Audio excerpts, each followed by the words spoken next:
Hello, door number 12 here. A little joke before we get going, because we've got another Brucey bonus of a 10-mark question. Um, what do snowmen have for breakfast? Snowflakes. Again. No, I think that's a good one. Okay, we've got a question, and it's about our friend Piaget. Now, let's think about Piaget. So, split Piaget into two parts, and it's important not to confuse them. We have got Piaget has cognitive development, his stages of cognitive development, of which there are 4 stages, and he also has his theories of schemas, and they are separate. Okay, and it's important not to just see Piaget's name and start writing about schemas because we've done lots of work and you know all about them. That might end up with you getting no marks, and that happened on a mock exam. The question was about schemas, but so many people talked about his stages and it wasn't asking that. So the question on door number 12. Okay, Roxy has completed her degree and is now working as a sociology teacher in a local sixth form centre. Roxy has a 2-year-old daughter called Molly. Piaget developed theoretical models explaining the development of children's logic and reasoning. The question in red. Justify, so we've not done a lot on this verb, you don't see it a lot, but we'll come back to that. Justify how Piaget's theory of stages may explain cognitive development for 10 marks. Okay, brief mind map, have a think if you're not going to write anything down. It is better if you can answer these questions, write something down, because that's what you've got to do in the exam. But if you're just watching the clip, travelling in on the bus into college or lying in your bed watching Netflix, that's great too, because it's all learning. Okay, have a think about it, pause this clip, and we'll talk through some answers in a minute.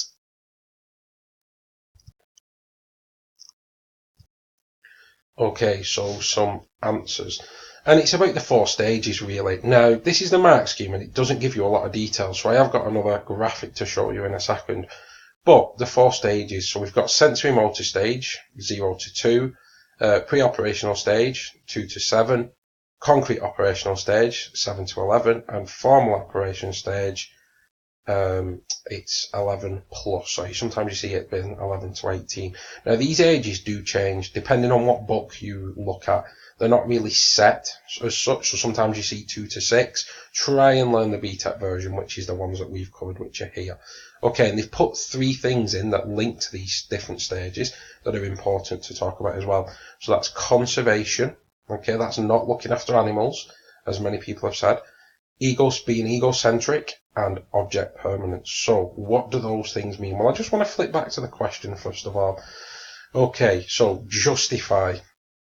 What do you do for a justify question? You are not doing positives and negatives. And I know we've done so many 10-mark questions where we've just done positives, negatives, linked to the theory, and linked to the question.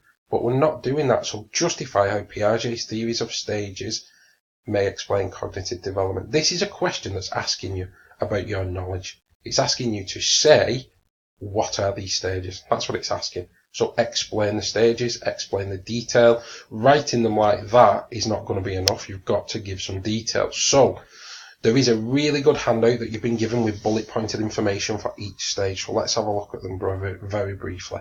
So sensory motor stage, the first one. And the name of it gives you a clue as to what's going on there. The senses, okay, so touch, taste, sound. There's lots of different senses, okay, and babies use them all to explore the world. So 0 to 2, the senses are used to explore the world around them and learn. The infant explores the world through direct sensory and motor contact, so that's touching, okay. Object permanence and separation anxiety develop at this stage. So object permanence is an understanding that objects are still there when they are out of sight. Now we've spoke about this quite a lot. So we've looked at toys being hidden under blankets, and children at a young age in this stage don't understand that they're still there. Okay, you can trick children. This links into playing peekaboo and covering your face. They find that hilarious because when they can't see your face, they think you've gone and then you reappear. And this again links to separation anxiety. But they've put that in because when the caregiver, the mum or the dad, walk out of the room and the baby gets hysterical, because they don't understand that that parent, that individual, still exists and that they're coming back. It's out of sight, so they just think they've gone. They don't understand that objects are permanently there, even though they're out of sight. So it develops in that stage. Okay. Next stage, pre-operational. The child uses symbols, so words and images, to represent objects, but does not reason logically. So if you've got nephews, brothers and sisters, even children that are in this stage, you'll know how illogically they think. The things they come out with, the things they say, the ideas they have. When my son's drawing, he'll draw a picture of someone's face with their arms coming out of their ears. You know, there's not much logic going on there. This is an age range where logic is not, they're learning so much new information about the world that to process it logically doesn't happen. Okay. A child also has the ability to pretend, so there's lots of role play. My son likes being a Ninja Turtle and drop kicking people and fighting with me. Lots of role play, lots of costumes, you know. That's all the games. If you go into school and you look at these age ranges, they're pretending and playing games and doing role plays an awful lot. So that's how they learn about the world. And then this is important. During this stage, the child is egocentric. So egocentric refers to the inability to see someone else's point of view.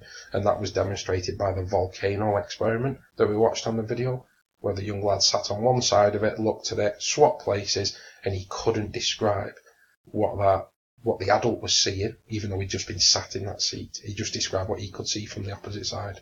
Okay. Next stage, concrete operational. A child can think logically about concrete objects. So that's things you can touch that are solid. So a dog in front of you, or a picture of a dog, or something very concrete and defined. They can think about that. They understand what a dog is. They start to learn about maths. A child starts understanding conservation as well from 7 and upwards. Up in this stage, you sometimes see conservation here because they can't do it. But here in this stage, 7 and upwards, they can conserve, which is they understand that the amounts of things stay the same even though the volume of the containers that they're in or the number of them change. So for instance, if you've got the same biscuit, 2 biscuits identical, and if you snap one in half, often the children will think that they're getting more in this stage. They'll think there's 2 biscuits. Well, there's 2 pieces of the same biscuit, okay, but the amount's the same. And then there's the volume. The video that we watched was the tipping water into different containers. They'll often think that the tall glass has more because it looks bigger, but actually the water's the same. And only in this stage do they start understanding that. And I'm coming up to 8 minutes now for this clip. I'm going to condense it down. Last stage, formal operational. This is where they start to think abstractly. Now, what does that mean? That's about concepts that aren't concrete. So let's think about freedom. If you said to someone in this stage, explain freedom, they will struggle to do that because that is not a concrete idea. It's something that's abstract, that's not solid, that they have to think about. So only from this age upwards did Piaget say that they could start to talk about things such as freedom, explain why you are free. They won't be able to do that up until this stage. And that's what you've got to do, talk through his stages in this. So it's just checking your knowledge, this question. That's exactly what it's doing, checking your knowledge. Do you know about his stages?